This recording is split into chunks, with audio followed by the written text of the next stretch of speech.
જો તમને આ રેસીપી પસંદ આવી તો લાઈક કરજો, શેર કરજો અને સબસ્ક્રાઈબ કરજો. ચોક્કસથી તમે આ રેસીપી બનાવજો.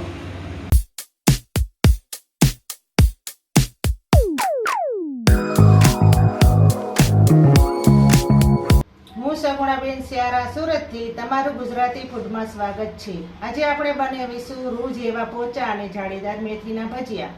તેના માટે જોશે આપણે 250 ગ્રામ ચણાનો લોટ લીધેલો છે મેથીના ભજીયા માટે.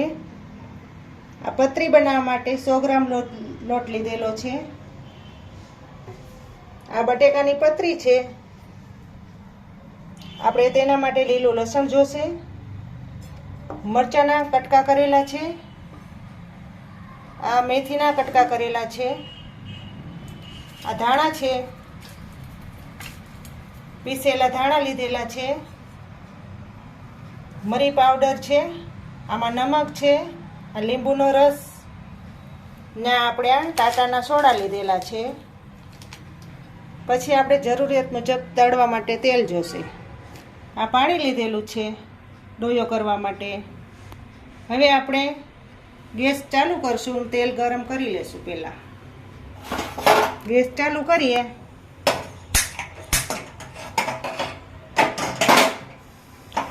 તવી ગરમ થઈ જાય પછી આપણે તેલ નાખીશું.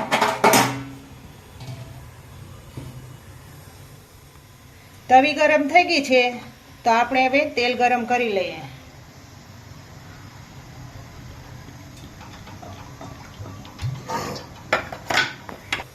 તેલ ગરમ થઈ જાય ત્યાં સુધીમાં આપણે મેથીનો ડોયો કરી લઈએ અને પતરીવાળાનો ડોયો કરી લઈએ. સૌ પ્રથમ આપણે તેમાં મેથી નાખીશું. આપણે આ મેથી ધોઈને જ રાખેલી હતી, જોઈ એટલી નાખશું. હવે આમાં આપણે મરચાં નાખીશું. પહેલાથી જ સમારી લીધા હતા. આપણે જેટલું ઘરમાં તીખું ખાતા હોય એટલા નાખવાના. આપણે લીલું સમારેલું લસણ પણ નાખીશું.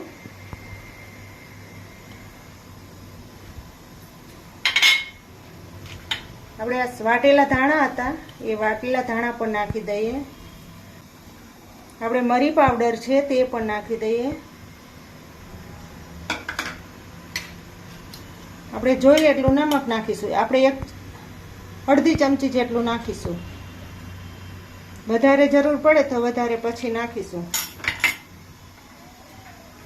2 લીંબુનો રસ નાખીએ.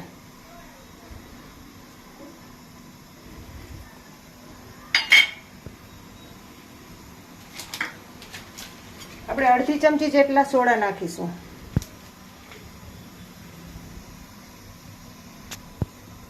ટાટાના સોડા છે.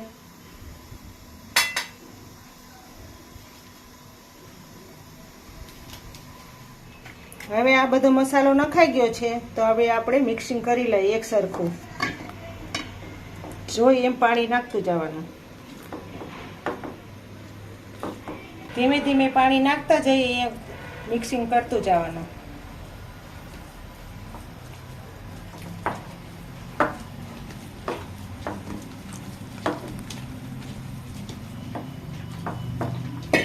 બધું એક સરખું કરી નાખવાનું મિક્સિંગ.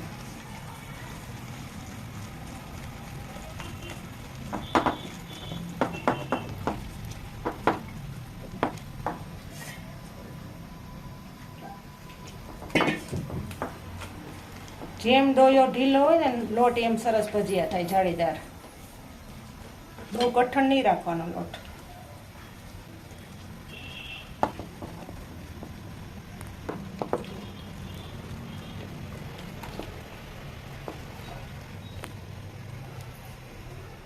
મેથીના ભજીયાનો ડોયો તૈયાર થઈ ગયો છે તો હવે આપણે બટેકાની પતરીનો ભજીયાનો ડોયો કરી લઈએ. તેના માટે આપણે એમાં નમક નાખશું. થોડુંક જ નાખશું એમાં નમક.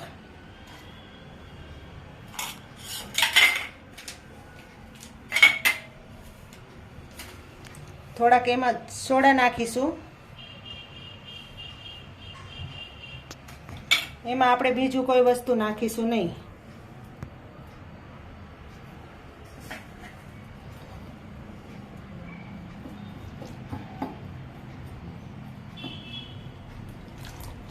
છોકરાઓને બહુ ભાવે બટેકાની પતરીના ભજીયા.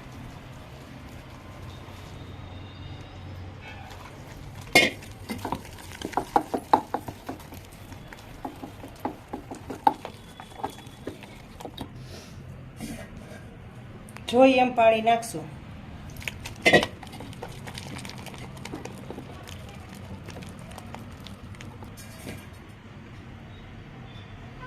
હજી થોડુંક નાખી દઈએ.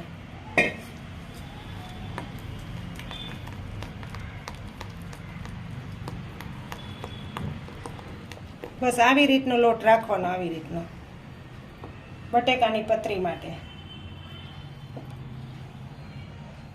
હવે આપણું તેલ પણ ગરમ થઈ ગયું છે, તો ભજીયા બનાવવાની તૈયારી કરી લઈએ. આપણું તેલ ગરમ થઈ ગયું છે, તો હવે પહેલાં બટેકાની પતરીના ભજીયા બનાવી લઈએ. તેમાં આપણે એક એક બે પતરી નાખીશું.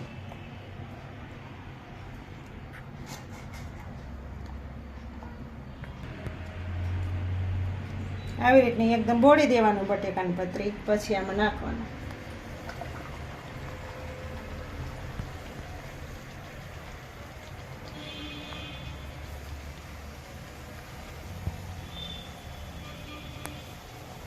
આવી રીતના બધા ભજીયા બનાવી લેવાના.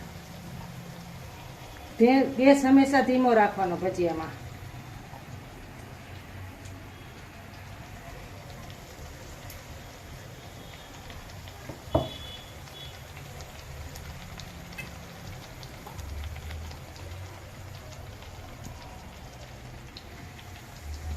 એકદમ ફૂલી જાય ભજીયા.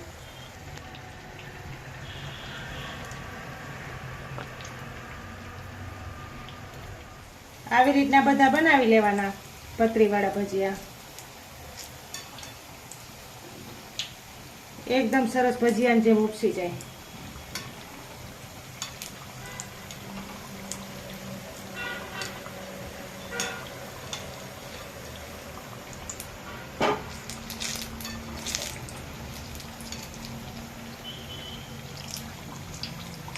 મસ્ત બ્રાઉન કલરના થઈ જાય ત્યાં સુધી રાખવાના, કારણ કે બટેકો અંદર હોય ને કાચું ન રહે, તેનું ખાસ ધ્યાન રાખવાનું.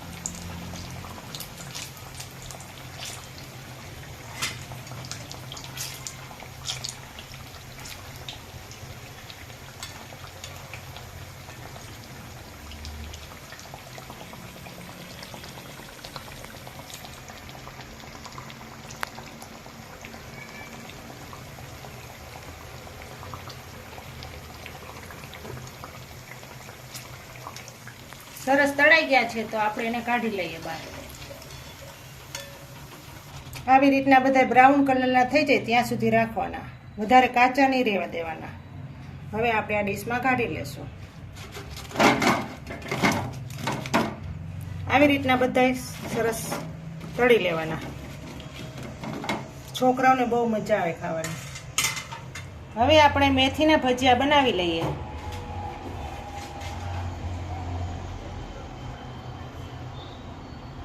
મીડિયમ સાઈઝના બનાવવાના, તો મોટા પણ નહીં, નાના પણ નહીં.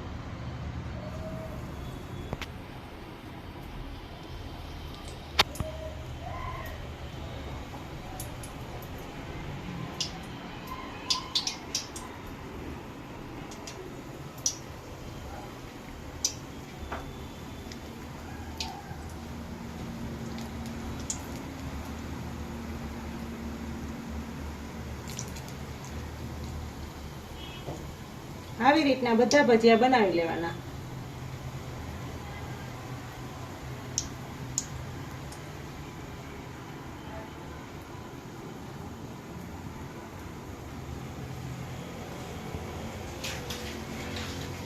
ધીમા ગેસે આપણે ચડવા દેશું.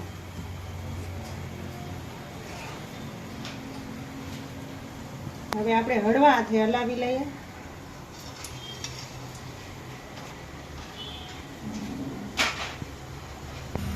ગેસનું બટન ધીમું રાખશું,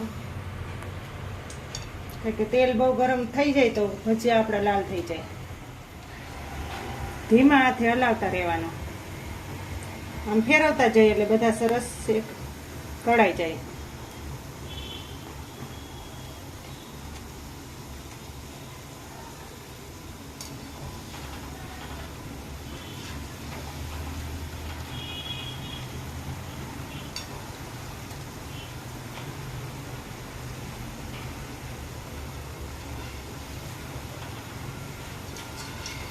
ભજીયું દબાવી જોવાનું.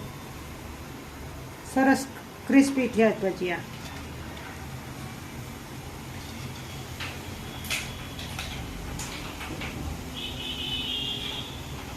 હવે તળાઈ ગયા છે તો હવે આપણે કાઢી લઈએ. બધા આવી રીતના તળી લેવાના. આપણે એક ડીશમાં કાઢી લઈએ.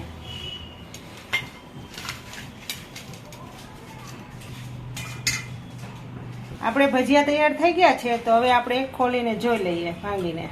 એક ભજીયા આપણે જોઈ જોઈએ. આ 1 ગ્લાસ જાળીદાર ભજીયા તૈયાર છે. આવી રીતના ભજીયા થવા જોઈએ તો ખાવાની બહુ મજા આવે. તૈયાર છે આપણા મેથીના ભજીયા અને બટેકાની પતરીના ભજીયા. ખજૂરની ચટણી સાથે ખાવાથી બહુ સારા લાગે. ખજૂર આંબલીની ચટણીની રેસીપી તમને આપણી ચેનલમાં મળી જશે. તમે જરૂરથી ટ્રાય મારજો. જો તમને આ રેસીપી પસંદ આવી તો લાઈક કરજો, શેર કરજો અને સબસ્ક્રાઈબ કરજો.